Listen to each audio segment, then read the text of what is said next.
દુનિયા છોડીને ચાલ્યા જાઓ, ઇન્કમ ચાલુ રહેવી જોઈએ. તમે હમ રહે યા ના રહે, ઇન્કમ ચાલુ રહે. આને કહેવાય પેસિવ ઇન્કમ. 21મી સદીનો નંબર 1 બિઝનેસ પેસિવ ઇન્કમ માટે અગર કોઈ હોય તો એ છે નેટવર્ક માર્કેટિંગ. એનું નામ છે RCS.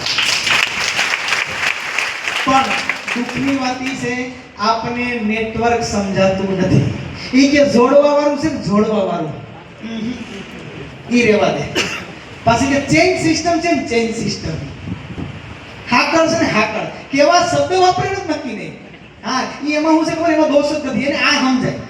હું ખેતી કરો, ઊંધે માથે થાવ, રાત દિવસ મહેનત કરો, વરો ફેલ જાય અને કદાચ પાક ઉપર વરસાદ થઈ જાય, ડુંગળી લેવા માટે રાઈતે ઘેર ન આવો, વાડીએ પીડારીઓ તોય ખેતી કરે.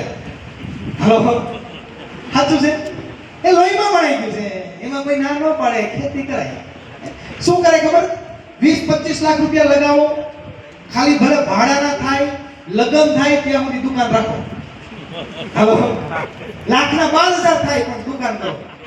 20, 22, 25 વર્ષ ભણો અને ગોધરા નોકરી મળે તો ગોધરા જઈને કરો. હાલો, સમજાય? હું કામ બોલા, લોહીમાં વળાઈ ગયું છે. નેટવર્ક નથી સમજાતું કારણ કે એમાં એનો દોષ નથી. એને ખબર જ નથી નેટવર્ક શું છે. નેટવર્કને કોઈ સમજવાની કોશિશ નથી કર્યા. પરણેલ નહીં આવે તો એથી ભાગી જાય. શું કામ? દેશી એક્ઝામ સમજાવું દેશી એક્ઝામ્પલ. આને ઓળખો છો ને? ચાલો, આની સામે આપણે 500 ની નોટ મૂકીએ અને એક કેળું મૂકીએ. ઈમાનદારીથી કહેજો, વાંદરો શું લે? કેળું લે. ચાલો, હાર મૂકીએ તો સોનાનો 1,50,000 ભાવ છે તોલાનો. શું લે?